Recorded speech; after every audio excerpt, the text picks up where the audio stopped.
I think that's up toward the Beverly Center.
From the helicopter? What? Or the smoke that we're seeing now? The smoke I'm seeing is up in there. Yeah. That's where it is. Yeah.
Don't eat it.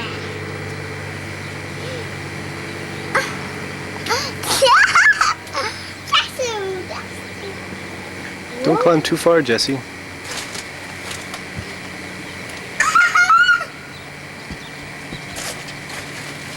This is good.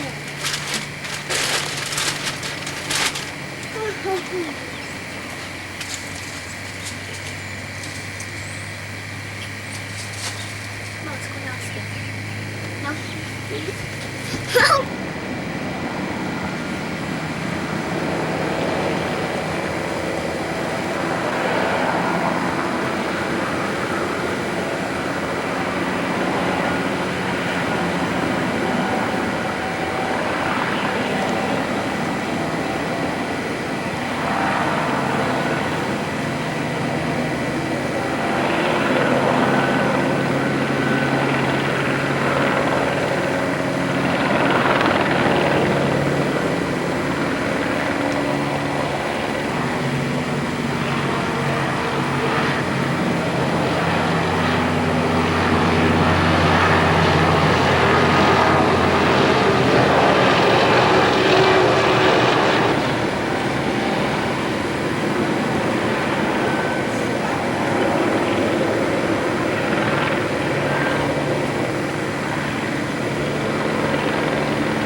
The buildings, the stores by Cameo Woods, or it's Cameo Woods burning.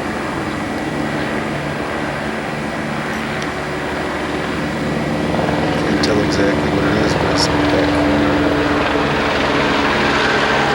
Those are overhead.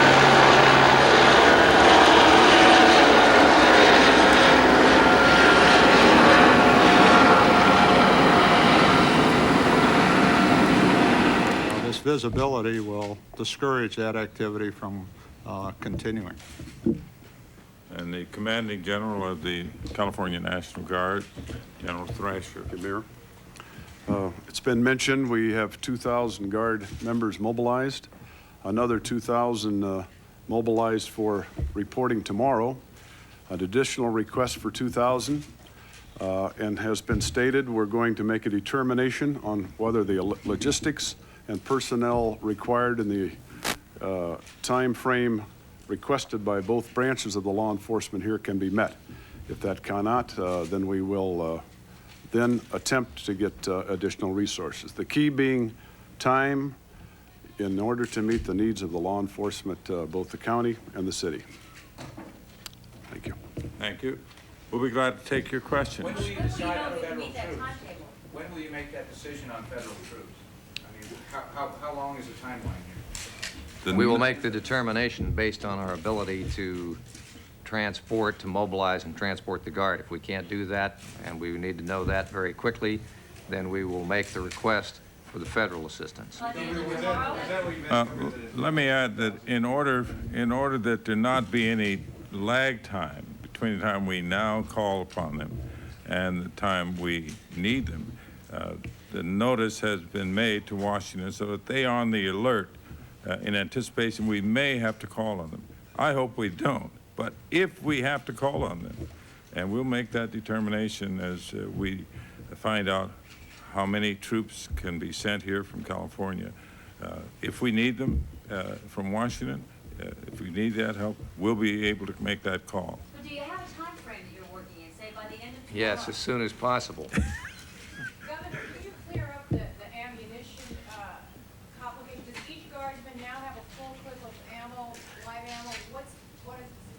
There is no shortage of ammunition for those who are presently here. One of the considerations will be whether or not those that we are being requested to add as a supplement will have adequate equipment of all kinds, including ammunition. But those who are here now have adequate ammunition. What are the problems with getting the ammunition here? What has happened?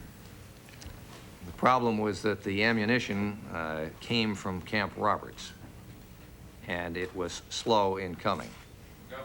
Well, let me add one thing, because there's a certain newspaper in this state that suggested that it was the mayor of Los Angeles, Tom Bradley, who held up the deployment of those troops because he didn't accept that ammunition they were carrying. I had nothing to do with that. Not true. Your thoughts, your eyewitness to the devastation in Los Angeles. What was your first thought? I was sick at heart. I remain sick at heart. I have very mixed reactions. As I said in a statement this afternoon, I have seen people looting, people of whom I am ashamed. But I've also seen acts of courage. I have seen this terrible tragedy bring out the best in people. The black man who had the courage to rescue a motorist from an angry crowd, who defied that crowd, I think perhaps best exemplified what I believe to be the spirit of this community as a whole. His comment when he was asked in a television interview as to why he had intervened to help a white motorist, he said, "It's not a racial issue, it's an issue of basic humanity." I understand that, but did anything strike you like, oh my God, I didn't expect to see what I'm seeing? Well, of course.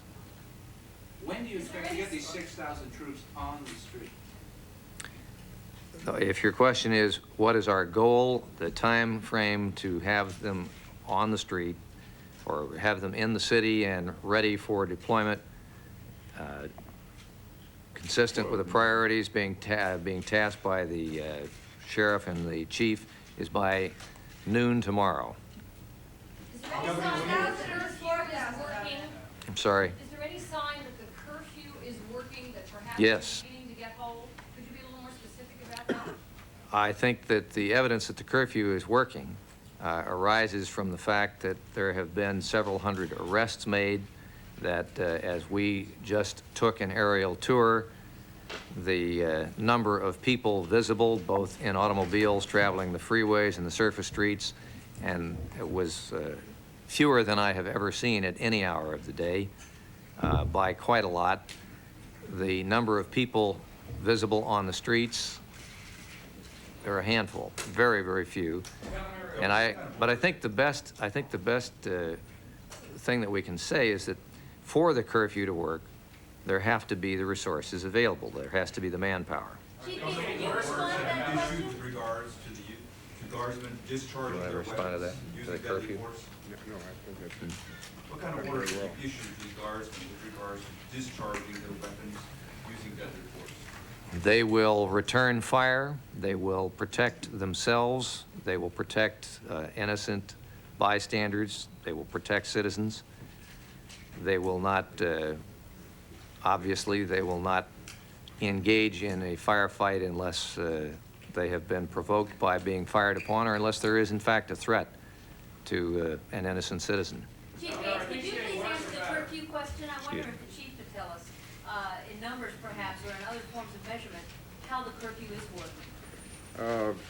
The curfew is working very, very well, as the governor said, particularly in those areas where we can back it up with sufficient resources. In the south central portion of Los Angeles, I drove mile after mile and saw very, very few people.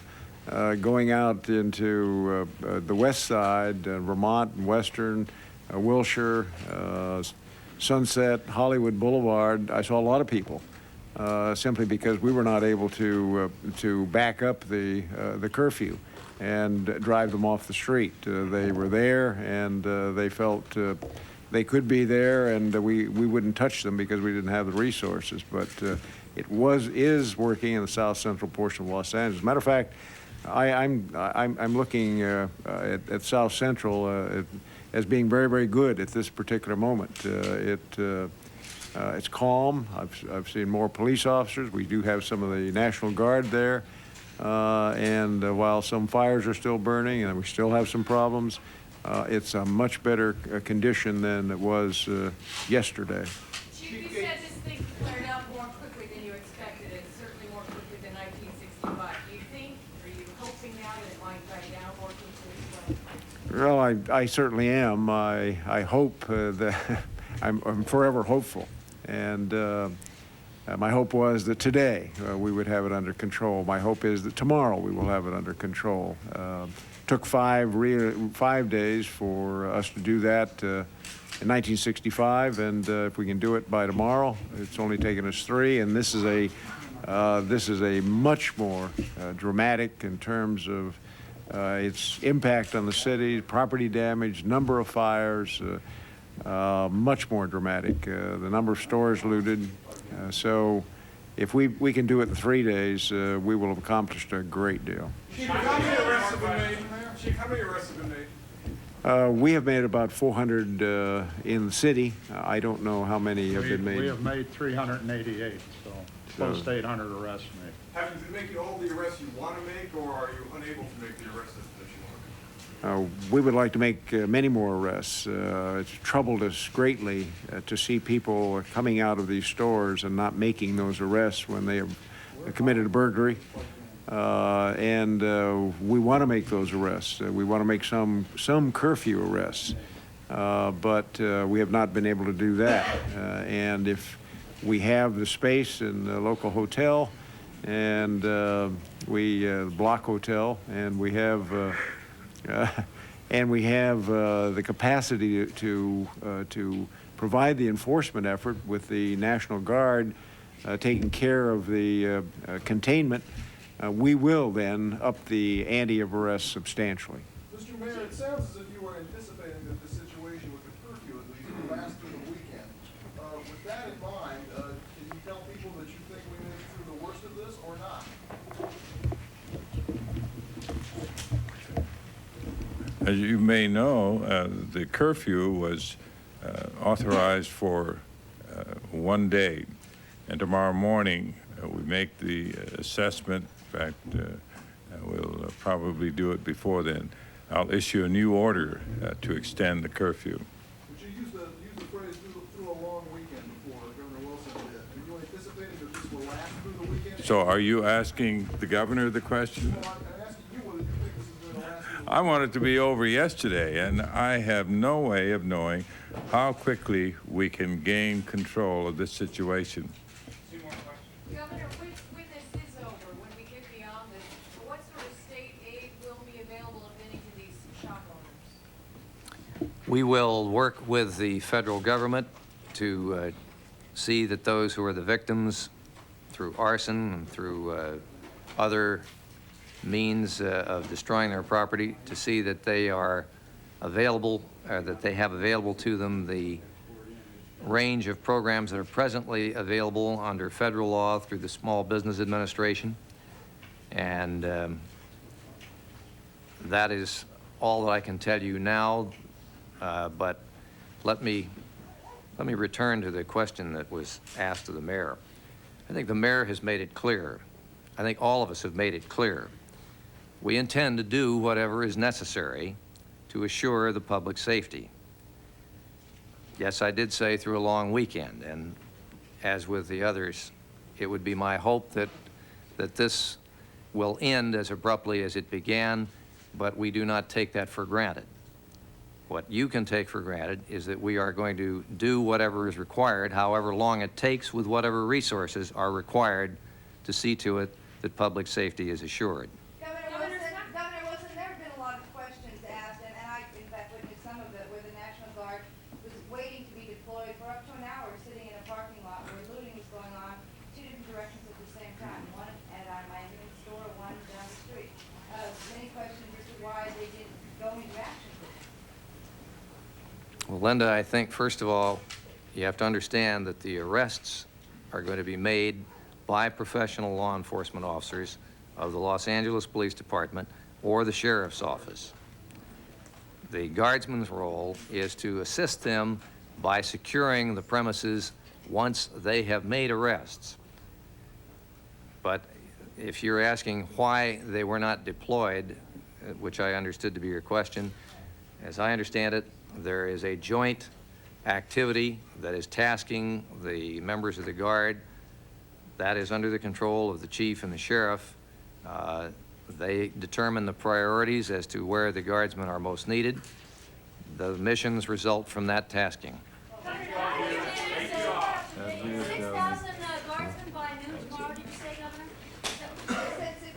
6,000 guardsmen or the equivalent from other resources. Governor, do you have plans to tour the Bay Area, San Francisco being under a state of emergency as well? I may.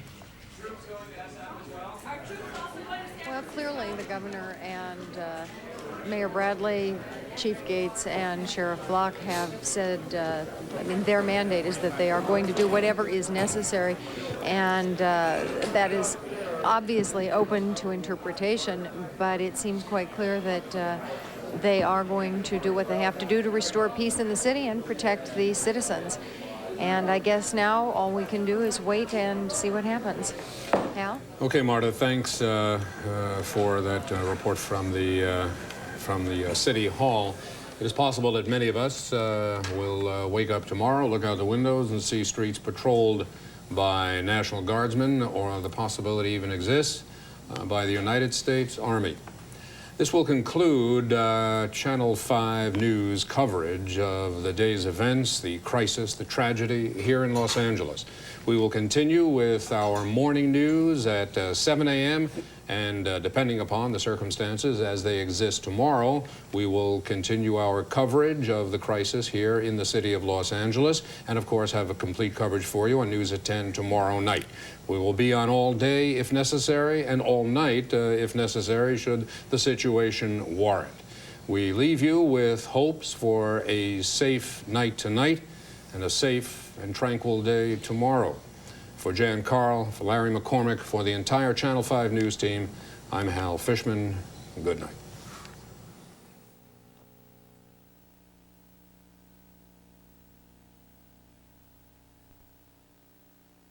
He's back. He's hungry. And he's holding a visible and very clear use of force. What Sheriff Block apparently wants to see is the National Guard or a lot of police arresting people on television. He is a big believer in the power of television as a deterrent. That is to say, if you see enough people getting arrested on television for looting, he's a believer that will deter looting, and he's hoping that that's some of that will come out of this. I think the looters are big believers in the same thing. If you've noticed, they know how to use television pretty well. Yeah, I would say so. Yeah, unfortunately, we have seen some arrests on television, but we've also seen some, chagrined officers just taking the handcuffs off some people and letting them go just for lack of any other thing to do at the moment. Just saying. Sorry. Clearly, that has been LAPD's greatest frustration since this began, is their inability, simply because in many cases they were outnumbered, to be able to step in and make arrests when they see looting. And what these additional guardsmen, 4,000 more than we have now, are going to be able to do is that once I was out in the looted downtown area of Los Angeles last night and spoke to an LAPD sergeant who said, look, we can chase these guys out of these stores, but the moment we do, they come right back in. What these extra 4,000 guardsmen, 2,000 tomorrow, and then 2,000 expected tomorrow, and then another 2,000 either federal troops or California National Guard. What they'll do is that once a store's been secured, they'll be able to stay there on post and keep it secure, and the LAPD will be able to move ahead and make arrests. Yeah, as we've seen in the last 24 hours, though, the whole theme and the whole question and the problem right now is logistics versus timing. That's the right. Timing and logistics and getting the two to marry has been so difficult over the last 24 hours. But you might say it's been touch and go because they touch down, they do the looting, and then they go. And catching up with them is the problem. You could have 6,000 National Guardsmen here, but the way they have been doing it, hitting and running, it's pretty doggone hard to contain them, even with any amount. Well, the hope here is that 6,000 guardsmen, or the additional 4,000 guardsmen from what we have now, will make the difference. Obviously, it's impossible to say, and no one here at this press conference was willing to make any kind of prognostication as to how soon this is going to be over. I think everyone wants it to be over yesterday, but it hasn't happened yet, and no one's willing to predict when it will. Josh, thank you for that. We heard just a moment ago, too, that the curfew is working. That is to say, keeping the good guys inside and off the streets. And as we say that, we can tell you that the firebombers are working. They are on the streets. Just a moment ago, just before that conference that you saw, we saw new fires at Vernon and Washington, and there was a fire just before that in the La Cienega area, so the firebombers have still been out there despite the curfew. And David Jackson up in Sky 9 live right now perhaps can shed some more light on any new fires that he is seeing. Pictures bear it out, David? Yes, that's right, Tawny and Jerry. And this is a unique fire, really, because we're over in the San Fernando Valley, which has not been hit by any of this until just about 40 minutes ago when this fire broke out in Panorama City. We're adjacent to Van Nuys in that area. There were actually 2 fires that broke out at this particular corner, 2 fire bombings that took place, 2 commercial structures that were hit. That fire has just been knocked down in the past 5 or 10 minutes by the fire department here. One of the things about the valley, of course, being that since there has been no activity here, anything that does break out is quickly jumped on by local authorities because they are not stretched to the limit the way they are over in the other parts of Los Angeles. So this fire didn't last very long, but it did get big for a while, and it was obviously a torched firebomb job. Can you tell us exactly where in Panorama City that is? Jerry, I believe that we are just off Van Nuys Boulevard, actually. It's a sort of a corner of Panorama City, if the map reads correctly here. So we're almost in Van Nuys, just off Van Nuys Boulevard. Now, the people in that neighborhood haven't known any of this kind of activity up until now. It doesn't look to me like you have too many people who have come out to try to see what's happening. No, and that's a little bit surprising, Tawny, in that the whole area is apartments and not even necessarily a commercial area. The building that was involved is commercial, but the entire rest of this area is all multi-story apartment buildings. No, there hasn't been a lot of activity out on the street, and the fire department didn't have anything to contend with in terms of vehicles either, because everybody's been adhering to the curfew and staying inside. Thank you, David. We'll be getting back to you shortly, I would imagine. Right now, I think we have Carrie Berglund on the streets in Koreatown. Back in Koreatown. All right, yeah. Carrie. Ooh. Yeah, what we think are probably the 2 biggest fires burning in the greater downtown Los Angeles area. We're in Koreatown at Vermont and Washington. Right behind me, a stereo alarm cell phone store is up in flames. And if you turn right over here, John, with me, you've got a line of fire trucks going right down Vermont past Washington. Excuse me, we'll talk to you in just a second. And another fire blazing in a furniture store just across the street and a few buildings down. The fire in that store that you're looking at now just hit the power lines overhead just seconds ago and blew out the power for this whole street. You can see residents in all the homes right here watching everything go on, having beers and waving to us. Why don't you come over here and talk to us for a second? What's happening here? What is your opinion of what's going on? You seem to enjoy this. Hey, it tastes good, man. Yeah, I enjoy it. Rebellion. You know what? Because what the fuck they did is the city doesn't listen to the minorities. They try and take over the white people, try and take over us, you know. They try and talk When is the madness going to end in the streets? It's not going to end until they put them motherfuckers. It's not going to end until then. I can tell you that right now. It's going to keep on going. What do you think this is about? I mean, come on. You think it's a fucking coincidence? So you can see that the started right now? Yeah, okay. We apologize for that, but of course we're looking at live television and we're looking at the emotions of people, and those people seem to me to be somewhat inebriated as they toasted what was happening there. Okay, let's now go out to Pat Harvey in the newsroom. She's at the update desk. She has some late word for us. Pat? Okay, Pat. Well, thank you very much, Tawny and Jerry. Of course, you've heard about the news conference that was held just moments ago with Mayor Bradley, Sheriff Sherman Block, Police Chief Daryl Gates, and Governor Wilson, saying the 2,000 National Guard troops are already on the streets. 2 more will be mobilized for tomorrow, and there's a quest for 2,000 more. Governor Wilson has says whether he will ask for federal troops depends on how quickly and how effectively the 6,000 National Guard troops can be deployed, on the streets of Los Angeles. Here are some other late developments in the Los Angeles riots. State of emergency has been declared in another Southland neighborhood, we're told. Police in Signal Hill are ordering people off the street. A curfew is in effect there in that community until tomorrow morning. The number of dead from the rioting still stands at 24. About 900 people have been reported hurt in the violence so far. There have been more than 1,300 fires set since yesterday, and dozens are still burning at this hour. At least 20 buildings are burning right now. have a phone number I'd like to give you. If your home or business has been damaged, here's a phone number that you can call. That number is 1-800-870-1929. Now, if you live in South Central LA and you need emergency assistance, the number to call is 1-800-300-CITY. First AME Church on Harvard Boulevard has set up an emergency shelter for anyone who has been left homeless by the violence. And we have some more news for you now. The city of San Francisco is also under siege tonight as hundreds of people continue to loot stores and smash windows in that area, all in the name of Rodney King, or so they say. Police in riot gear are roaming the streets and making hundreds of arrests there. A state of emergency has been declared by San Francisco Mayor Frank Jordan, who also instituted a citywide curfew until 6 o'clock this morning. And we understand that massive crowds of people are simply making their way through downtown San Francisco, setting fires as well as looting in fashionable districts around Union Square and Nob Hill. Again, a state of emergency tonight in San Francisco. So far, we don't know if anyone has been seriously injured or killed there. I have something to tell you about that happened earlier, a demonstration. There was a protest in Berkeley over the King trial verdicts. Several hundred students from the University of California marched on the campus. Then the crowd marched to and onto the Bay Bridge. Protesters disrupted traffic on the bridge's top deck as they marched towards San Francisco. And CHP officers lined up to block the demonstrators and break up the crowd. There were no arrests in that particular incident. A number of disturbances have also been reported around other parts of the country tonight. At least 21 people were hurt in Atlanta when anger over the verdicts erupted in violence there. Now, it started out as a peaceful demonstration by university students, but it soon became a full-scale riot. Gangs of black youths broke off from the rally and rampaged through the downtown area. The rioters kicked and beat pedestrians on city sidewalks, and they then turned over cars and looted shops in that area. Police in riot gear successfully brought that disturbance there under control.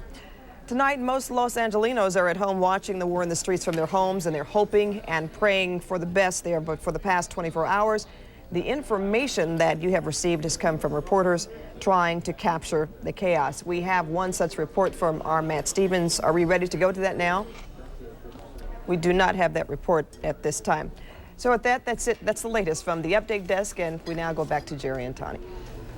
All right, thank you for that. Thank you As very you much. heard from City Hall just a little while ago, state, city, and county officials seem to think this evening that with the forces they're bringing into play, the resources they're calling upon, that they will be able to contain the situation. As they are containing it somewhat, we heard the number of arrests that were made today, and they intend to have more National Guardsmen on duty tomorrow. For our safety. They're convinced that the curfew is working, and for all intents and purposes, I suppose you could say it is, despite the fact new fires have been breaking out since the curfew has been put in place. And of course, one thing that Chief Gates had said was that he, of course, had hoped that today the whole situation would be under control. Now he is projecting that that will happen tomorrow. And then he said even if it takes 3 days, which if we get control of this tomorrow, it will be 3 days. That is 2 days less than it took to regain control during the Watts riots back in 1965. And of course, he said that this whole situation is far more dramatic and wider in scope than the Watts riots had been. And the number of dead is growing, as we heard, despite the fact the curfew, despite the fact we've got better police protection now, and all, the number of dead has increased to 24. Of course, the verdict in the Rodney King case is being blamed for the 24 hours of rioting. Earlier today, our Carrie Kilbride and Paula Lopez spoke to a juror who wants to protect her identity. So let's take a look at that and see what we can find from that. All right, I guess what they're doing now is trying to put that in place. On just how tough a job police have in the city of Los Angeles and the dangers that they face every day, as opposed to what was on that videotape. And what we saw, the number of officers standing around Rodney King and beating him at times. Well, there were not that many officers using the baton on him. They responded to his action. The validity to their hazards in their occupation, that's the occupation of their choice. And they are trained. They operate with the tools they're given. They operate under the instructions they're given, the orders they're given, if you will. And there was no question as to what they had to do. Rodney King chose to drive at excessive speed. He chose to not stop with the red lights behind him for something like 8 miles. And he chose not to do what the officers told him when he was stopped. Ma'am, you mentioned a phrase, the officers in Los Angeles are operating with the tools they're given. And a lot of people say in light of this verdict, the jurors have now given officers the license to operate with that sort of excessive force or that strong of force. That's the whole thing, your choice of words, excessive force. Mm-hmm. It was not excessive in your opinion. Given the set of circumstances as they were. Mm-hmm. There are other tools available that the Los Angeles Police Department could utilize. They looked at a net situation, in my opinion, could have been very helpful in this case. They could have thrown a net over this man and contained him without having to repeatedly strike him. But they did stop striking as soon as he said, as he went into compliance. He actually did not continue in compliance. He continued to fight them all through the handcuffing process. But that's when they stopped striking him. So they simply did what they had to. He, at one time, had 4 policemen trying to hold him down to effect a handcuff situation, and he threw them all off. The man was extremely strong. Did you expect to hear testimony from Rodney King, and are you disappointed that he did not testify? We were led to believe initially that he would testify, and we could not take into account anything about the fact that he did not testify. So I can't say I'm disappointed. It would have been interesting to hear his side of what he was thinking about during all of this process, why he did not comply, why he laughed at the officers after they finally got him in handcuffs, all of these things. But that was not something that we were allowed to consider because it wasn't evidence that was presented to us. Ma'am, while you're on the subject of the officers holding Mr. King down and him, as you say, resisting that attempt, we want to look at those pictures again. I realize that you've been sequestered and looking at this tape over and over, but if you can, it would help to clarify to a lot of people a very hard decision and why you made it. Can you see the tape? Yeah. We're seeing one officer, Officer Powell, I believe. Is that can you describe to me what went through your mind as you looked at this? Oh, the film is horrible. I mean, there's no question. If you don't know anything else about it, the film is horrible. But according to the evidence that was given to us, the policemen are trained at the LA Police Academy to strike a person in the joints, the feet, the knees, the ankles, the elbows, the clavicle, in order to incapacitate him so that they can get him in handcuffs and search him. At this point, all through the film, there was no way of those officers knowing if he had a weapon or not. And he repeatedly went toward his hip area, the waistband area or something, as though going for a weapon. They would back off, as you see them on occasion. It's not a long period of time. The thinking of the jurors, and it was the action of those 12 jurors, the not guilty verdicts, of course, that ignited the explosion that we've been experiencing now for the past 31 hours. You have to wonder, as they look at all of the footage, all of the fire, all of the destruction that we've been seeing, what's going through their minds. Yes, probably wouldn't have changed the verdict or their thinking on any of that. They were convinced that that was the case, but I have a hunch that the people who started and ignited all of the furor that we've been going through, all of the mayhem, the murders and the like, would have found that or anything else as an excuse. They were just waiting for something, so. Go back up into the air once again. David Jackson, live in Sky 9. Where are you now, David? Well, right now we are directly above that area where Carrie Berglund was a moment ago. This is Vermont and Washington, that area, and this is still a large fire that's burning right here. I want to give you a look outside Sky 9 right now and let you see what's taking place down on the ground. This fire has been burning for a little while because we flew over this a while ago. It's one of those that has flared up and gone up and down over the past hour or so. This fire is occupying, from the shot that you see right there, almost an entire city block of Vermont. And I'm going to say now, though, what we were talking about before, Tony Little and Jerry and I, all of us, saying that I really have to believe that things have quieted down significantly now on the streets in the city, because in the flight that we've taken from Panorama City back over here, and what we understand to be going on or not going on right now in South Central Los Angeles, things are significantly improved, certainly over what they were last night, and certainly over that chaotic feeling that we all lived with during the day today and part of last night, where fires were being set moment by moment. We're not having that kind of an effect anymore. Even the fire that you're looking at right now, although it's big, is a fire that has been burning for quite some time and has not been recently set. Okay, David, any parting thoughts for us You're accruing tonight? enough flight hours, David, to be a professional helicopter observer. At least you should get a pair of wings for what you've been doing up there for all these hours. That's just about right. It's been a long haul last night, today, and again tonight. I think that I would end it on the somewhat hopeful note that this was a period of violence that lasted, what, 30, 20, a little more than 24 hours, we would have to say. Actually, 31. 31, 32 hours, that has racked the city in a way that is never known before.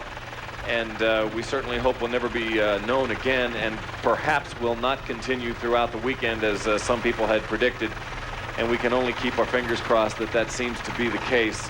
But we've had to watch so much violence from up above here that the thing that's also unfortunate to have to report is that you become numb to it after a while. You become numb to the flames, you become numb to the looting that you're watching down below, and as it became this situation of complete anarchy, it was certainly a horrible, horrible thing to watch unfold, but one that we can hope now at this hour early in the morning perhaps might be coming to an end. We certainly join you in those hopes, David. No question about that. Okay, thank you very, very much. We've just said it's been about 31 hours that the city has been under siege. A lot of statistics have ballooned over those last 31 hours. Let's take a look at what this last day and a half almost has meant in terms of numbers, in sheer numbers so far. 24 people killed, 901 injured, some of those quite seriously. 1,300 fires set in the city of Los Angeles. Now about 20 fires being battled by the Los Angeles City and County and other fire departments who have come in mutual aid to aid our city firefighters.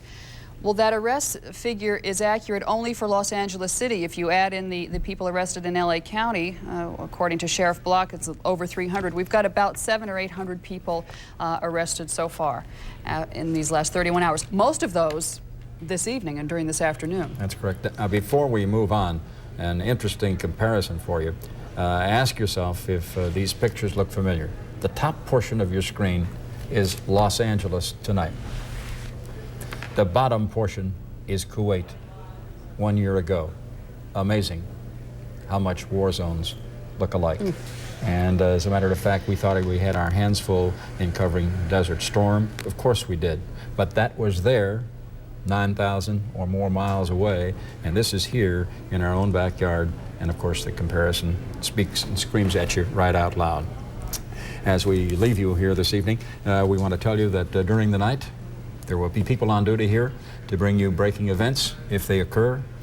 We want to remind you that we'll be on alert, we'll be at work here, and if you want to look in to find out how things are for you tomorrow, and we certainly hope that they're much better than they were today, and we have assurances from officials that they will be, that at 5:30 in the morning we will be ready and on the air with the early reports for you. For now, we'll say good night. Good It's night, been a long everybody. one. A long one.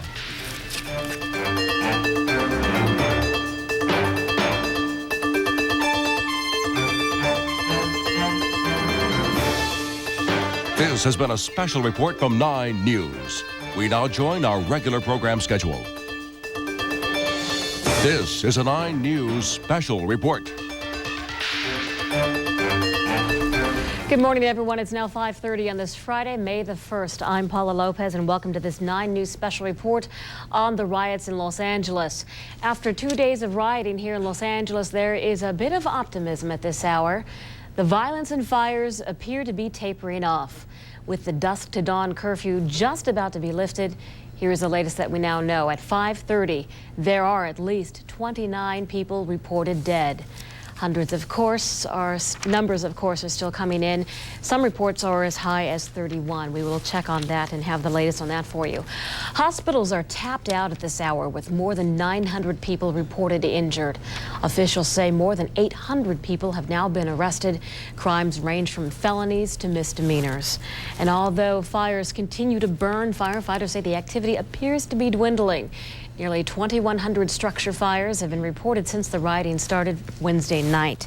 At this hour, 5 fires are reportedly still burning, and scores of businesses in our area are closed today. We'll be running down a complete list of those closures coming up in just a moment here. And as we said, there are still fires burning at this hour. There are fewer of them, but they are spread over a wider area. One of the larger ones is in Los Angeles at Pico and Alvarado. That's where Channel 9's Kimberly Moreau is standing by live. Kim? Well, firefighters have been here about 45 minutes, and luckily they do have this fire under control. What is on fire here is a family clinic, as you said, on the corner of Pico and Alvarado. Again, you can see some burning embers on top of the roof. The building is a total loss, but firefighters are basically cleaning up from this fire at this time. No injuries at this fire, and they have no idea how this fire was set, but it's one of a couple of fires that have been burning this morning. Now, firefighters are still being escorted by police. If we can pan down this way, you can see the California Highway Patrol is here blocking off the intersection of Pico and Alvarado, and there are also CHP officers on the other side, and the firefighters are in between 2 of them. We just saw firefighters stop one man, ask him for some identification. As you know, that curfew is just about to be lifted. He showed him some identification. Apparently, he's a resident who lives somewhere in this area, and then the CHP let him go. We were at another fire earlier today that they also brought under control. You'll probably be seeing some pictures for that later. For the most part, what I've seen is either firefighters waiting for some fire to break out, or they are quickly attacking fires in the downtown and Hollywood areas. Reporting live from Pico and Alvarado, I'm Kimberly Moreau. Back to you, Paula. Kimberly, some of those men have been on the lines now all night long. Any sign that they're going to get any relief in terms of relief of firefighters when dawn does come? Not at this point. At least no one's counting on that. Not at this time anyway. Again, as I said, there were some areas along Sunset and Hollywood Boulevard where I saw lots of fire trucks, a convoy of fire trucks, you might say, and they are waiting, standing by. No relief in sight that I've heard of, though.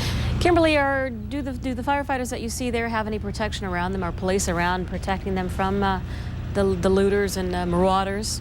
Yes, again, California Highway Patrol officers are located on either side of us, to my right and my left, and they are protecting the firefighters. Firefighters are not going anywhere this morning that I've seen, and I've seen lots of fire trucks riding around without a police escort. So at this time, the California Highway Patrol on this side of town anyway is escorting and protecting the firefighters from any kind of injury. And in Hollywood, Los Angeles Police Department out there protecting firefighters at this hour. All right, Kimberly, thanks once again. As the days have gone by here, the violence, looting, and fire setting has spread from South Central and downtown into outlying areas. We're going to get an update now on the fire situation from Captain Steve Ruda with the fire department. He is on the phone live with us this morning. Captain Ruda, thanks for joining us. I imagine you've been up all night keeping tabs of the situation. What's the latest? Good morning. Good news for firefighters. We're right now planning relief for our firefighters with the oncoming shifts starting around 6:30. We're asking the C platoon, which is coming on at 6:30, for members of Battalion 3 and Battalion 13 to meet at the parking lot at the Chavez Ravine Naval Marine Corps Reserve Center. Division 3 will respond to their respective assignments, as well as the rest of the members of Division 2, except for Battalion 13 and Battalion 3, which is in South Central area. Firefighters throughout the night had a relatively quiet night. From midnight to 5 this morning, we had over 517 dispatches. Of those 517, 291 of them were structure fires. Presently, throughout the city, we're working 5 structure fires right now as we speak. Captain Ruda, for the folks who are just waking up, what are we talking about in terms of numbers right now of fires? Well, from yesterday, from 12 o'clock last night to 12 o'clock this morning, we had 4,833 dispatches that our dispatch center was able to control. Out of that 4,000, 2,000 were reported structure fires, and we had an average of around 30 fires at one time that our strike teams were working on. We had mutual aid from outside agencies that were helping us, and they did an incredible job throughout the night. Captain Ruda, we are looking at live pictures of a fire that is burning right now on Olympic. I don't know if you're watching that at the time. It seems to be going full force. Can we expect is this how it's been throughout the night, throughout the past 5 hours? It looks as though this particular structure, we do have apparatus on scene. Our main concern has been throughout the night, since we have not had as many fires as we have had in the previous nights, is to put more manpower, more apparatus and manpower on the fires so that we're able to get quicker knockdowns. Whereas before our fully involved commercial structures, we were only able to put 3 to 4 apparatuses on the scene of the fire. So we're able to get to the fires quicker, a lot quicker, and fight the fire faster. What about your water supply, Captain Ruda? Even though the drought is over, we've seen quite a lot of water used putting out these blazes over the past 2 nights. Are you experiencing any shortage or shortage of pressure? No, fortunately for us in the early or the late winter here in January, February, we had good rains, which provided good reservoirs. We haven't had any complaints of any water supply problems or water pressure problems. So that way we've been pretty fortunate. Now, in terms of the relief that you're getting, how far away are firefighters coming from around Southern California or as far north as upstate? Well, most of the mutual aid response has been here in the Southern California area. Companies from the San Gabriel Valley, Arcadia, Monrovia, South Bay, and also in Orange County. Do you think you're going to be needing to call in any extra help from other counties and perhaps even out of state? I think with daylight dawning as it is and the night as quiet as it was, I think the incident commanders will make the decisions this morning on keeping the LA City Fire Department resources here. Another big thing that the mutual aid has done for us has been able to provide protection in the city of Los Angeles while LA City Fire units have been dispatched to the South Central and the Hollywood area. Have you been getting any help in the form of protection from the National Guard? That was one of the intentions of why they were coming to the area. The National Guard certainly has freed up resources from the Highway Patrol and LAPD, so that the LAPD has done an excellent job, along with the Highway Patrol, of escorting fire units and paramedic units into scenes of an incident, whether it be a rescue or fires. So they've been tremendously helpful for us, allowing the firefighters to be able to concentrate on the work of firefighters and the work that they do. The LAPD has now been able to free up because of the fact that the Highway Patrol has relieved them of some of their responsibilities so that they can take care of business as they see fit. And if you can update us on the status of some of your firefighters who have been injured in some of the violence.